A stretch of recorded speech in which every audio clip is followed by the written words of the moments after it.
que duñ ko waxee woon te noonu la ko yoon waxee tamit mooy Bougane Gueye Dany def avec préméditation annoncé crime am dem defi crime am te ba tey kenn waxul ci waxam Bougane Gueye Dany bi doon jël ndimbal ci turu coalition Sàmm Sa Kàddu di ko yóbbu ay concitoyens sénégalais ñu téye ko jaay ko doole te ñëpp xam nañ ko bu baax a baax kon loxo gendarmerie ndax aussi parce que tey gendarme yu fi plaidé ils ont tous plaidé à décharge donc ça veut dire que dafa amoon loxo bu duggoon ci dossier Bougane Gueye Dany ba ñu téye Bougane Gueye Dany te loxo jooju dama koy duut baaraam mooy Mimi loolu mooy wax ci ñu bëgg nag askan bi déggee ko noonu yaakaar bu ñu amoon ci régime boobu tey wane nañ seen bopp heureusement que la justice a décidé de rester debout parce que nag ku def lu baax ñu ne def nga lu baax tey la justice sénégalaise a dit le droit ñu ngi féliciter tamit les avocats de Bougane Gueye Dany parce que ba ñu déggee le procureur on a franchement eu mal pour notre pays parce que procureur dafa def benn plaidoirie kenn xamul est-ce que dicté la doon réciter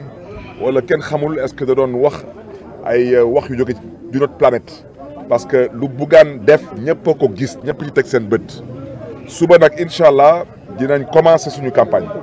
am nañ retard bu mag a mag a mag comme nu ngeen ko xamee retard bi c'est dû d'abord à la prise d'otage pour Bougane Gueye Dany mais retard bi tamit c'était aussi dû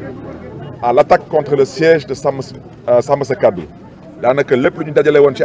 ay t-shirt ci ay spécimen taal nañ lépp wante yàlla ci mbaaxam may nañu as tuut ndax ëllëg ñu mën a commencer fii bi Tambacounda def commune bi ak def département bi et puis commencer nag enchaîner ak suñu campagne di sakku tamit ci mbokk yi nañu bàyyi xel coalition Sàmm Sa Kàddu le 17 novembre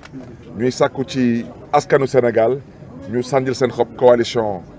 Sàmm Sa Kàddu pour une assemblée de rupture mais fu may gën a insister mooy sénégalais yi suñu bëggee am président de la république sénégalais laay waxal parce que fu mu nekk ne amagu leen président de la république seen président dafa catu dafa toogagul bu baax su ngeen bëggee am président de la république na ngeen voter la coalition Sàmm Sa Kàddu parce que ñun lu ñu tax a yóbbu assemblée nationale mooy góorgóorlu ba les institutions du Sénégal mën a fonctionner normalement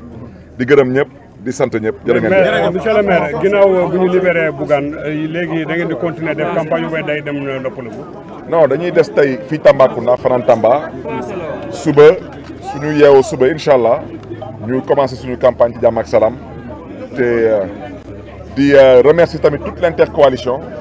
parce que Sàmm Sa Kàddu gis ngeen leen fi tey mais wante gis ngeen fi tamit Takku Wàllu gis ngeen tamit coalition Jàmm Jëriñ donc di gërëm ñëpp di gërëm tamit la société civile di gërëm vraiment tous les acteurs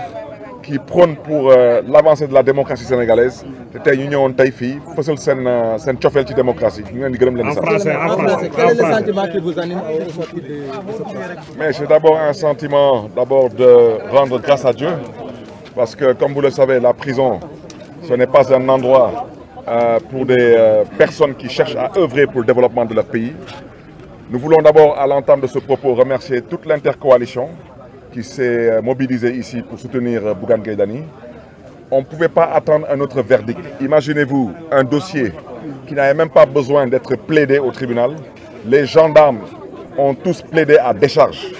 Donc quand les gendarmes plaident à décharge, et c'est eux qui ont arrêté Bougane Gueye Dany, vous comprendrez aisément que la plaidoirie du procureur ne relevait que d'une dictée qui lui avait été transmise pour amuser la galerie. Ce que je veux dire par là, surtout m'adresser au peuple sénégalais. À la dernière élection présidentielle, les Sénégalais ont voté pour un changement. Aujourd'hui, force est de reconnaître, à l'image de ce qui s'est passé avec le dossier de Bougane Gueye Dany, que la justice, il continue à avoir des acteurs politiques qui cherchent à avoir une main mise sur la justice. Parce que je l'ai déjà dit, il y a à peu près 72 heures, un homme qui se trouve être candidat aux élections législatives a posé un acte criminel avec préméditation. Il a annoncé ce qu'il allait faire. Il a incendié un quartier général d'une coalition où se trouvaient 5 personnes. Jusqu'à l'heure où je parle, c'est comme s'il n'y a pas de justice dans ce pays pour traiter son cas. Et au même moment, un patron de presse qui emploie des centaines de personnes dans ce pays, qui est leader de parti politique, qui est investi sur une liste validée par le Conseil constitutionnel, qui se levait pour aller avec ses colistiers amener de l'aide au nom d'une coalition à des populations qui ont été victimes d'une catastrophe naturelle, cet homme a été pris en otage et cette prise d'otage a affecté la campagne de la coalition Sàmm Sa Kàddu. Et aujourd'hui, tout le monde peut constater que si ces gendarmes eux-mêmes ont plaidé à décharge, c'est qu'il y a bien une main étrangère à la gendarmerie qui a voulu prendre Bougane Gueye Dany en otage avec pour seul objectif de discréditer la liste Sàmm Sa Kàddu ou de la déstabiliser.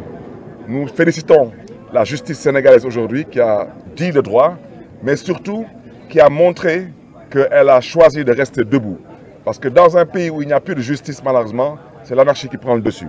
Donc demain, nous allons nous mettre au travail, nous allons mettre les bouchées doubles. Nous commencerons par la commune de Tambacounda, ensuite le département de Tamba. Nous terminerons la région avant d'aller dans les autres contrées du Sénégal. Donc nous voulons vraiment remercier tout le monde et surtout vous de la presse. Vous remercier pour votre présence, mais surtout pour votre constance auprès de ce qu'on considère comme étant une démocratie craquelée. Merci.